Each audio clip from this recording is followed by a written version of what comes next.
고대 그리스 철학자 디오게네스가 산호페에서 추방되어 그리스로 망명을 하였습니다.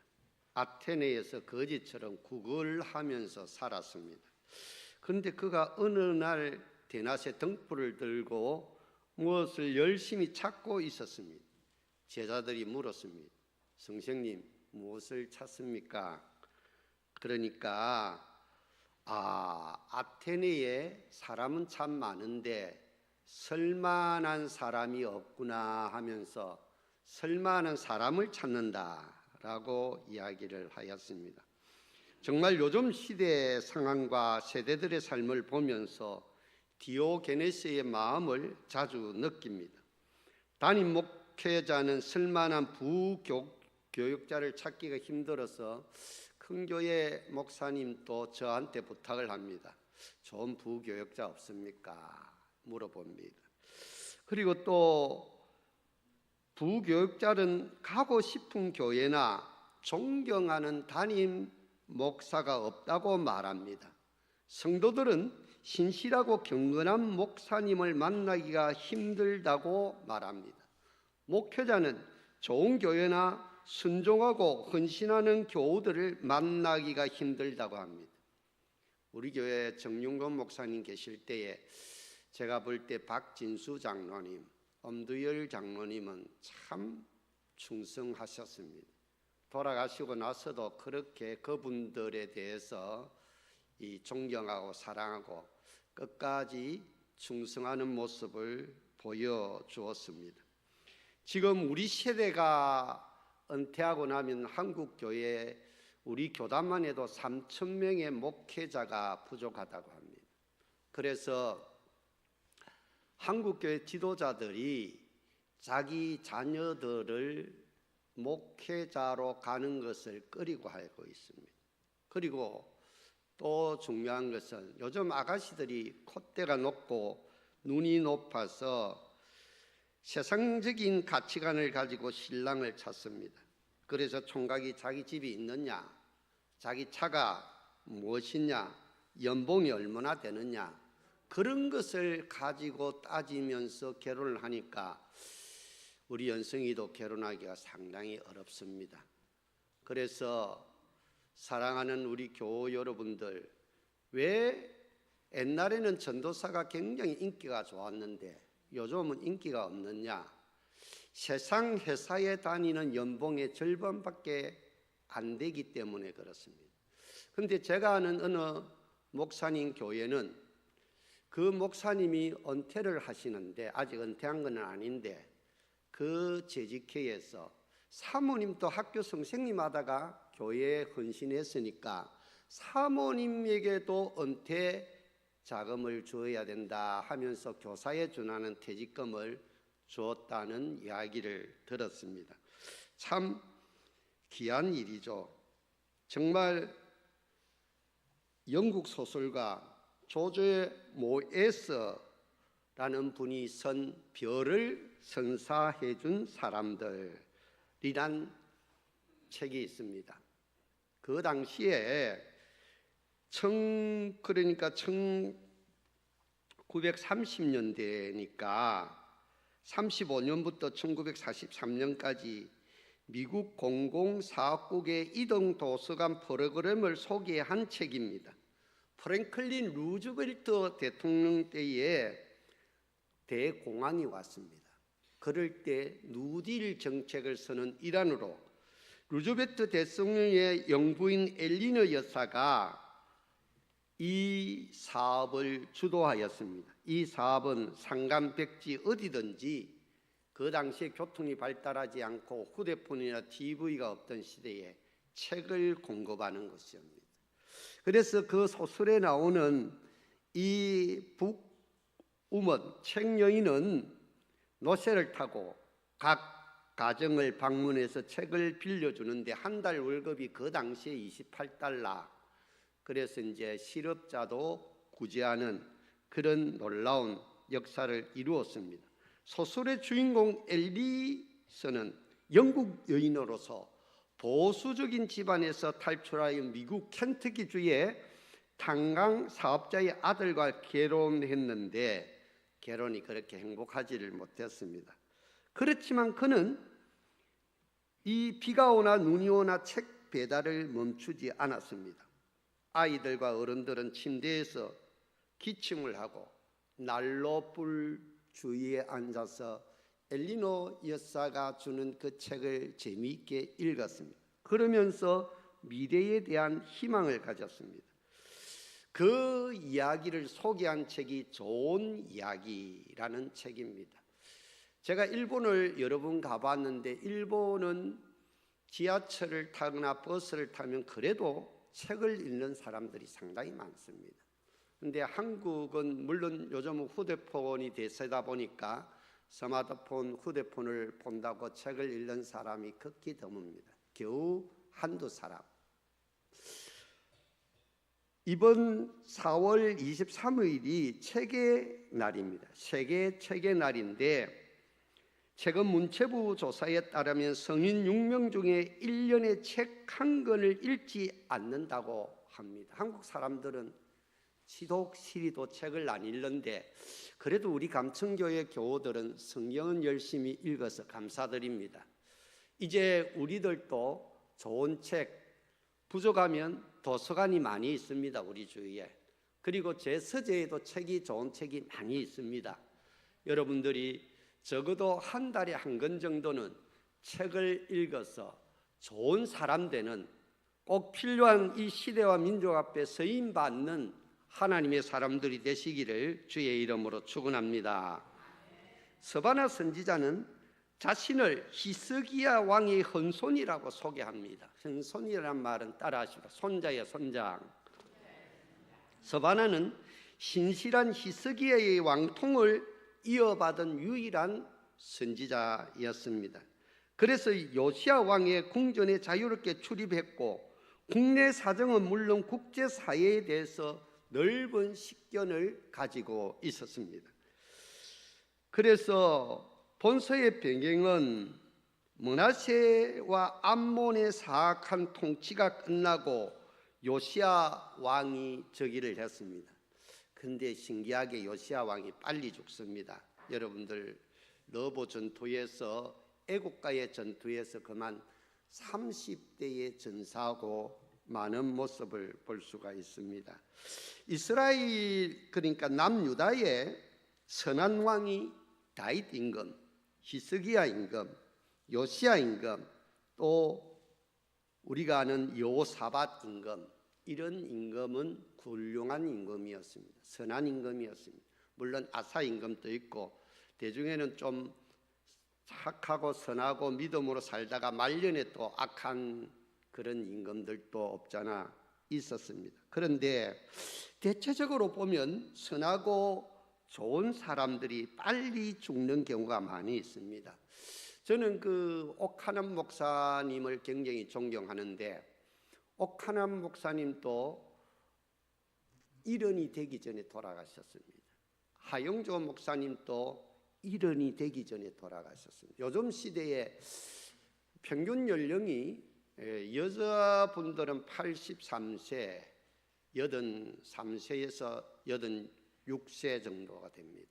남자들은 그래도 뭐 한 그대도 80 정도는 기본으로 사는 시대입니다. 그런데 좋은 사람, 꼭 필요한 사람, 한국 교회가 필요하고 이 시대가 필요한 그런 사람들이 빨리 요절하는 경우가 많이 있습니다. 우리가 아는 세종대왕 때에 우리나라가 굉장히 과학이 부흥하는 시대였습니다. 그때에 신기전이라는 미사일이 있었습니다. 미사일을 쏘면 그것이 2단으로 추진되어서 발사되어서 폭발을 해서 그 거란족이나 뭐 그 당시에 청나라 원나라 엄청난 위력을 발휘했습니다. 그래서 그 당시에 대마도도 우리 조선이 점령하는 그런 놀라운 위력을 보였습니다. 또 처국이라든지 또 한글이라든지 그 외 여러 가지 그 당시의 과학의 전성시대를 꽃피웠습니다. 그런데 인쇄술도 발달했는데 그만 이분이 당뇨가 있었습니다. 그 당시에 당뇨를 조갈증이라고 했습니다. 그런데 그 당뇨 때문에 50대에 돌아가시고 말았습니다. 세종대왕이 한 1년 정도 사셨다고 하면은 우리나라의 운명이 그래 조선이 꺼져가는 등불처럼 정말 상한 갈대처럼 그렇게 위태위태하게 흐르지는 않았을 것이다 하는 생각, 안타까운 생각을 가집니다. 그 위에 또 조선의 정조임금이 개혁군주였습니다. 정조임금이 여러 가지 일을 많이 했는데 이 수원성을, 여러분들 수원성에 가보면요 굉장히 좋아요. 저도 그 수원성을 몇 번 가봤는데 그 시대에 그렇게 수원성을 잘 지었다라는 것을 느낄 수가 있습니다. 성벽도 국력도. 그런데 그분도 개혁군주로서 나라를 부국강병할 수 있는 절호의 찬스 때에 50대에 돌아가시고 납니다. 참 안타깝다라는 생각을 가집니다. 오늘 이 스바나 말씀을 우리가 읽을 때 이 요시야 임금 때에 활동한 스바나, 요시야 임금 때도 30세의 선한 임금이었는데 죽고 맙니다. 므낫세 임금이 히스기야의 아들인데 므낫세, 암몬 이런 친구들이 악한 정치를 했습니다. 간신들의 그 농약에 의해서 자기도 또 믿음의 지조가 확실하면 간신들이 그래 하더라도 딱 바른 정치, 하나님을 경외하는 정치를 할 것인데 그렇게 하지를 못했습니다.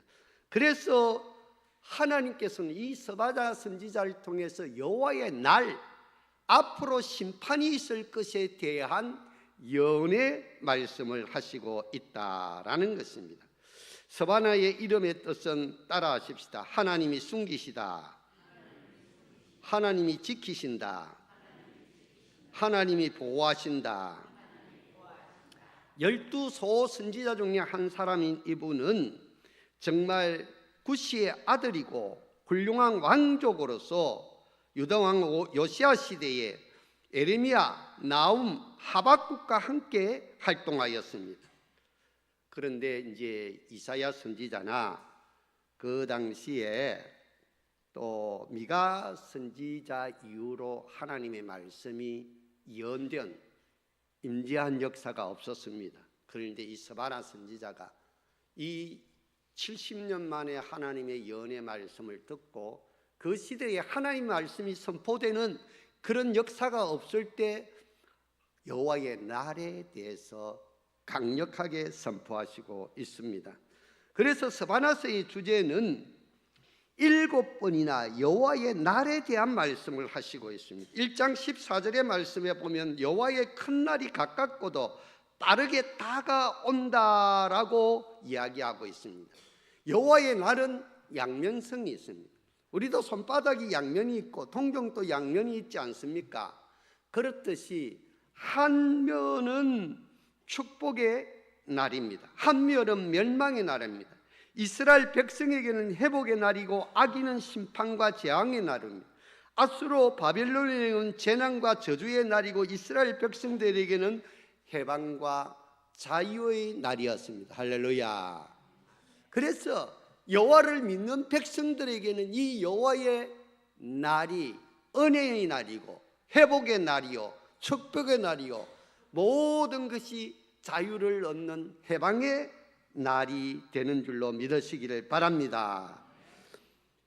오늘 이 땅을 살아가는 우리들도 이 여호와의 날에 대한 의미를 알아야 됩니다. 여호와의 날이 7번이나 나오는데 지금 또 하나님께서는 북한을 들어서 중국을 들어서 일본을 들어서 때로는 소련과 미국을 들어서 어느 나라를 들어서 우리나라를 칠지 모릅니다. 우리나라는 계속 심판의 대상이다라는 것을 잊지 말아야 된다는 것입니다. 비록 그 심판은 앞으로 있을 영광스러운 회복과 축복을 염두에 두었지만 그들에게 해결을 촉구하는 내용의 말씀입니다. 여호와의 날이 임하면 사람들이 경각심을 가지고 회개한다는 것입니다. 심판을 의식하고 하나님 앞에 돌이킨다는 것입니다. 그래서 신명기 4장 24절 말씀에 보니까 여호와는 소멸하는 불이시고 질투하시는 하나님이다 라는 것입니다. 여러분들이 사랑하는 사람들이 잘못하면 가만히 있습니까? 질투를 하죠. 여러분들의 자식들이 게임 중독, 노름 중독, 포르노 중독 걸려 있으면 부모들의 속에 열불이 나지 않습니까? 그리고 밥 먹으라 해도 밥도 제때 안 먹고, 운동해라 해도 운동도 안 하고, 부모들이 다 잘 때 살짝 일어나가지고 라면 끓여 먹습니다. 라보 때 라면을 끓여 먹고 때우니까 건강이 망가집니다.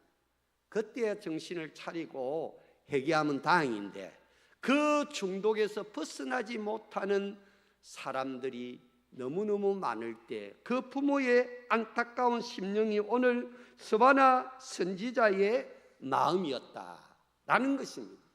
그런데 이 스바나 선지자를 통한 영원의 목적은 심판 후에 남은 소수자가 하나님을 향해서는 경건을, 사람에 대해서는 온유와 사랑과 의의 백성이 되어서 이 땅에 하나님 나라를 건설하고 그들에게 구원을 주시기 위함이었다. 그래서 오늘 제목을 남은 자의 축복, 남은 자의 축복. 하나님께서 벌하신 후에는 반드시 범죄를 해결케 중생케 하여서 그들에게 하나님의 은혜와 축복을 주십니다. 저와 여러분들은 감천교에서 신앙의 뿌리를 내리고 꽃을 피우고 아름다운 성령의 열매를 맺으시기를 주의 이름으로 축원합니다. 우리 감천교회 남은 사람들, 다음 주일이 교회 생일 주일인데 우리 감천교회를 통하여서 구원받은 남은 백성들은 어떤 축복을 받을까라는 것입니다. 그런데 여기에 보니까 남은 자들은 용서받는 축복을 누린다는 것입니다. 하나님께서 우리를 허물을 사하시고 죄를 가리워 주시는 은혜를 우리에게 베푸는 주시는 줄로 믿으시기를 바랍니다. 15절 말씀을 같이 한번 읽어보십시다. 15절. 내 흥보를 제거하였고, 시작. 내 원수를 쫓아냈으며 이스라엘 왕 여호와께서 내 가운데 계시니 내게 다시는 화를 당할까 두려워하지 아니할 것이라. 우리는 어쩔 수 없이 죄의 속성이 있습니다. 아담과 하와가 원죄를 지었죠. 가만히 보시기 바랍니다. 사람은요, 말씀대로 살아가면 말씀대로 잘 안 살아요. 선악과 따먹지 말고 다른 열매는 먹어도 된다고 했는데, 그러면 파라다이스, 에덴이라는 말은 연락한다, 부족함이 없는 곳인데 그곳에서 행복하며 살면 되는데 그만 불순종하죠. 마귀가 유혹합니다. 그 선악과를 따보면 네가 하나님같이 눈이 밝아져서 세상을 보게 될 것이다 라고 유혹하는 그 말에 홀랑 넘어갑니다. 왜냐하면 그 열매를 보니까 보암직하고 먹음직하고 탐스럽기 때문에 그렇습니다. 사람은 자꾸 유혹에 약합니다. 미혹에 약합니다. 시험에 약합니다. 잘 넘어집니다. 그래서 왜 넘어지느냐, 왜 유혹을 받고 미혹을 당하느냐 하면 내 속에 욕심이 있기 때문에 그렇습니다. 사람들은 대체적으로 가만히 보면 내 속에 원하고 바라는 것을 다른 사람이 이야기하면 거기에 홀랑 넘어갑니다. 내 본성이 그렇습니다. 죄의 본성이 그렇게 되어 있습니다. 물론 하나님 앞에 용서하시는데 심판 후에 용서를 하십니다. 용서받기까지 70년이 걸립니다. 그래서 우리가 아는 대로 아수르에서 북이스라엘 10지파가 결국 721년에 완전히 폭상 망하고 맙니다. 남유다도 587년에 결국은 바벨론 제국에 의해서 망합니다. 그래서 북이스라엘 10지파 백성들은 다 흩어져서 다시는 본국으로 돌아오지 못하는 그래서 그 아시리아 강대한 중동 지역에 흩어져서 유대인으로 살아갑니다. 그래 가만 보면 지금도 유대인들 중에 흑인들이 많습니다. 아프리카 쪽에도 막 흩어지고 이러다 보니까. 그런데 남유다 백성들은 바빌론 제국에 가서 70년 만에 하나님의 용서하심을 받고 다시 돌아옵니다. 돌아와서 바벨론 제국의 포로로 끌려갔을 때 그들이 하나님의 말씀을 진짜로 깨닫고 우상을 버립니다. 1차에 끌려간 친구들이 다니엘과 세 친구고 2차의 포로에 끌려간 친구가 에스겔 같은 선지자입니다. 그리고 3차의 나라가 완전히 망해서 시드기야 임금이 두 눈이 뽑히고 자기 보는 앞에서 왕자들을 다 죽여버립니다. 고관들을, 웬만한 고관들은 다 죽여버립니다. 그리고 끌려 두 눈이 뽑힌 채 쇠사슬에 왕이 뼈가 벗겨가지고 끌려가다가 바빌론에 가서 쓰러져 죽는 비참한 최후를 맞이합니다. 그러니까 이 이스라엘 백성들이 정신을 바싹 차립니다. 그래서 그때부터 이스라엘 백성들이 이 성경을 필사하기 시작합니다. 성경을 편집하기 시작합니다. 성경을 기록하여서 남기기 시작합니다. 그래서 남긴 성경이 구약 성경입니다. 바벨론 포로에 가지 않았다면 이 땅에 구약 성경이 남아있지 않았을 수도 있었습니다.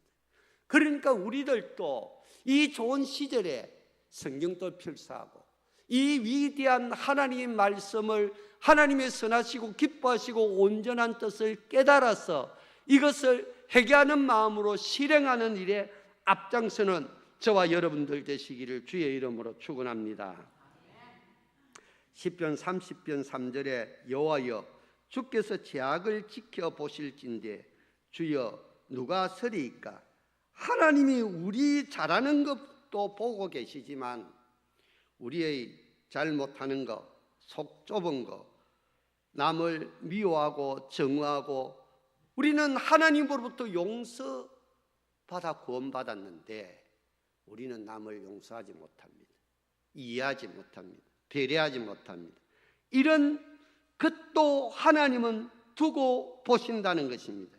그래서 4절 말씀에 사유하심이 주께 있으면 주를 경외하게 하심이니이다. 우리의 죄악을 지켜보심으로 말미암아 거기에서 끝장내는 것이 아니라 하나님은 그것을 뛰어넘어서 회개케 하셔서 우리를 용서하시는 구원의 하나님인 줄로 믿습니다. 로마서 14장 23절에 보면 믿음을 따라 하지 않은 모든 것은 죄니라 라고 하였습니다. 우리가 나름대로 믿음이 있지만 우리가 믿음대로 살지 않고 말씀이 있지만 말씀을 들었지만 깨달았지만 말씀대로 살지 않는 모든 것이 죄다 라고 하였습니다. 야고보서 4장 17절 말씀에 선할 행할 줄 알고도 행하지 아니하면 뭐라? 죄다 라고 말씀을 하시고 우리 양심 속에 뭘 해야 될지 알고 있습니다. 그런데 우리의 자유의지가 약해서 내 양심대로 성령의 음성대로 따르지 아니하는 우리의 모습을 볼 수가 있습니다. 그래서 우리는 하나님의 피조물인데 우리가 만물의 영장이 되어서 하나님 같이 되려고 합니다. 자기가 신이 되려고 합니다. 사람은 신이 될 수가 없습니다. 사람은 하나님이 될 수가 없습니다. 저는 우주에 대해서 생각을 많이 합니다. 이 우주가 얼마나 큰지, 우주가 자꾸만 확대되고 있는데 그래서 이 우주가 확대되는 것을 역으로 계산해서 가장 압축된 우주가 대폭발을 한 것의 빅뱅 이론입니다. 그런데 성경은 그렇게 가르치고 있지 않습니다. 하나님이 태초에 말씀으로 일월 성신을 창조한 줄로 믿으시길 바랍니다. 각종 심있는 채소와 각종 동물과 식물과 고기, 공중에 나는 새, 나중에는 하나님 손으로 직접 흙으로 사람을 빚어서 이마고데이 하나님의 모습을 닮은, 외형의 모습이 아니라 하나님의 인격을 닮은, 하나님의 지정의를 닮은 그 사람을 창조하신 줄로 믿으시길 바랍니다. 그렇지만 사람은 하나님을 닮았지만 사람은 피조물입니다. 피조물의 본분을 넘지 말아야 되는데 우리들은 자꾸만 피조물의 본분을 넘어서 자기가 신적인 존재가 되려고 하고, 자기가 모든 것을 다 주관하려고 하고, 자기가 모든 것을 독재하려고 하는 그런 성향이 우리 속에 있습니다. 그럴 때 하나님은 그 사람을 버리시고 징계하신다. 왜 히브리서 12장 5절에 보니까 또 아들들에게 권하는 것 같이 너희에게 권면하신 말씀을 잊었도다. 일러스되 내 아들아 주의 징계하심을 경히 여기지 말라. 그에게 꾸지람을 받을 때 낙심하지 말라. 징계도 하나님이 주시는 것이고 꾸지람도 하나님이 주시는 것인데 징계가 없으면 사생하다라고 말씀을 하시고 있습니다. 그래서 우리가 징계를 받을 때에, 사인이 올 때에 아이고 깨닫고 하나님을 만나야 됩니다. 그래야 하나님과의 관계가 회복됩니다. 그렇지 아니하면 너는 사생아가 되어서 하나님과의 관계가 완전히 끊어지고 만다. 그렇지만 징계할 때에 이스라엘 백성들도 70년 동안 바벨론 포로에서 징계를 받았지만 10편 30편 5절에 보니까 그의 노염은 잠깐이요 그의恩총은 평생이로다. 저녁에는 울음이 깃들릴지라도 아침에는 기쁨이 오리로다. 따라하십시다. 하나님의恩총은 평생입니다. 저녁에는 울음이 깃들릴지라도 아침에는 기쁨이 오리로다. 할렐루야. 하나님께서 이렇게 우리를 용서하신다는 것입니다. 그리고 하나님은 우리를 구원하시는 하나님인 줄로 믿으시기를 바랍니다. 예수를 믿는 가장 큰 목적이 무엇입니까? 우리가 제사함 받고 예수 그리스도를 통하여서 구원받아 새 생명으로 살고 죽어서도 영생 복락을 누리는 것인 줄로 믿으시기를 바랍니다. 하나님은 우리를 사랑하시되 죽기까지 사랑하시고 우리의 문제를 해결하기 위해서 먼저 우리를 사랑하십니다. 사랑은 기본 테이크, 서로 주고받는 사랑이지 않습니까? 그런데 오늘 17절 말씀에 다 같이 한번 읽어보십시다. 17절 말씀이 오늘 이 서바나서 전체의 주제 말씀입니다. 다 같이 시작. 너희 하나님 여호와가 너희 가운데 계시니 그는 구원을 베푸실 전능자시라. 그가 너로 말미암아 기쁨을 이기지 못하시며 너를 잠잠히 사랑하시며 너로 말미암아 즐거이 부르며 기뻐하시리라 하리라. 할렐루야.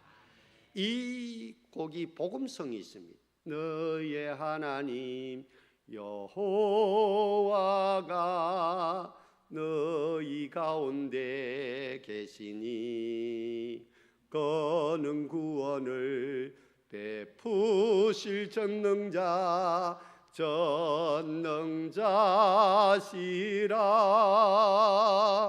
그가 너로 인하여 기쁨을 이기지 못하시며 너를 잠잠히 사랑하시며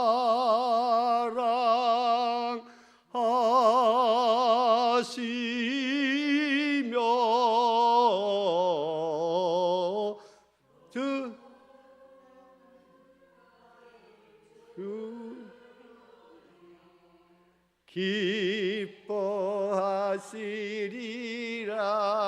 할렐루야. 이 곡은 뉴욕 교회에 있는 김진호 목사님이 작곡한 곡입니다.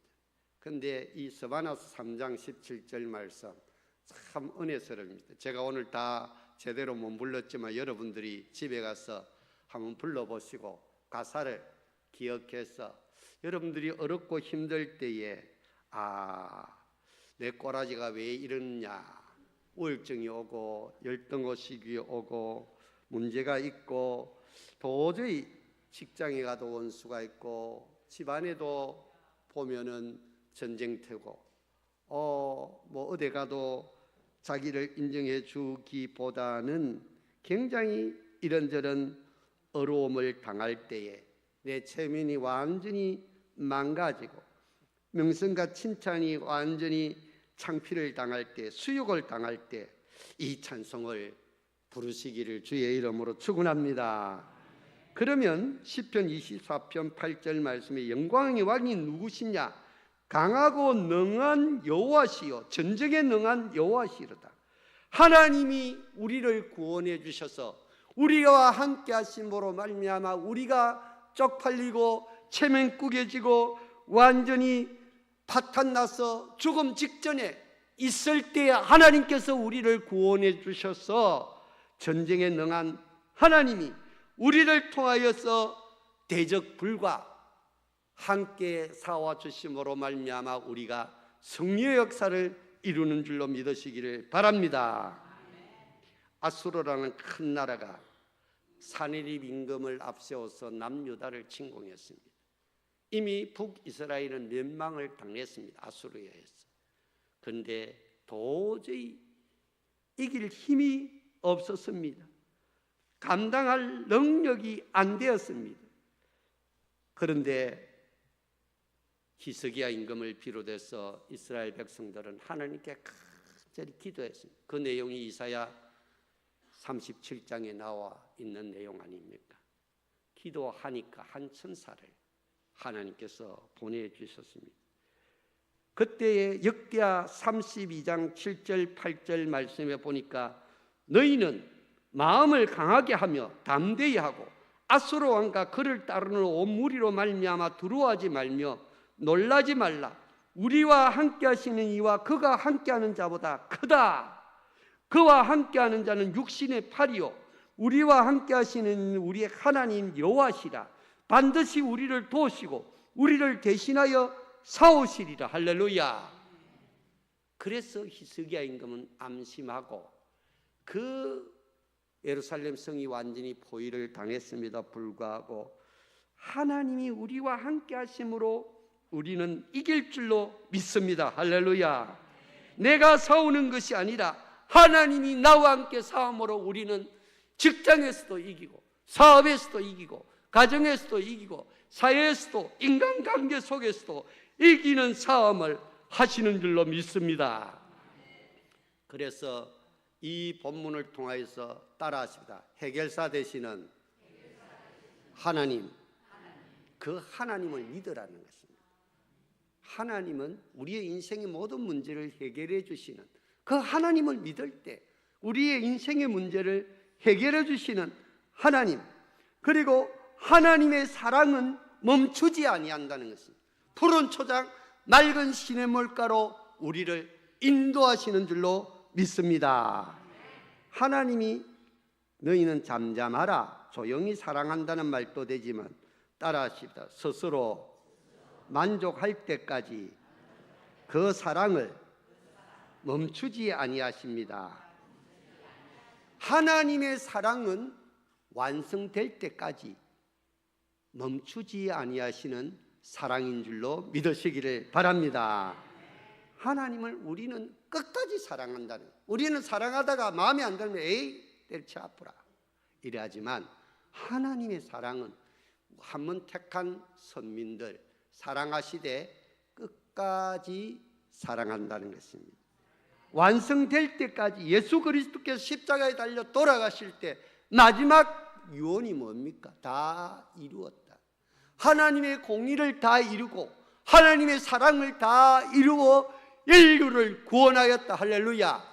그 사랑을 하나님이 지금 또 우리를 끝까지 완성할 때까지 만족할 때까지 이제 됐어 할 때까지 계속 멈추지 아니하시는 하나님의 사랑의 은혜를 깨달으시기를 주의 이름으로 축원합니다. 사랑과 은혜가 충만하신 하나님 아버지, 참 우리는 부족하고 연약하고 넘어지고 자빠질 때가 많습니다. 하나님 아버지, 그렇지만 하나님께서 우리를 사랑하시되 잠잠히 사랑하십니다. 우리가 이 시대의 남은 자로 서임 받을 수 있도록 끝까지 사랑하여 주신 하나님을 더욱 사랑하게 하여 주시옵소서. 그래서 감천교회를 잘 섬기고 하나님의 영광을 드러내어 우리도 하나님의 능력의 은혜로 이 세상에서 해결사로 명성과 칭찬과 기쁨을 회복하는 하나님의 사람들이 되게 하여 주시옵소서. 예수님의 이름으로 기도 올리옵나이다. 아멘.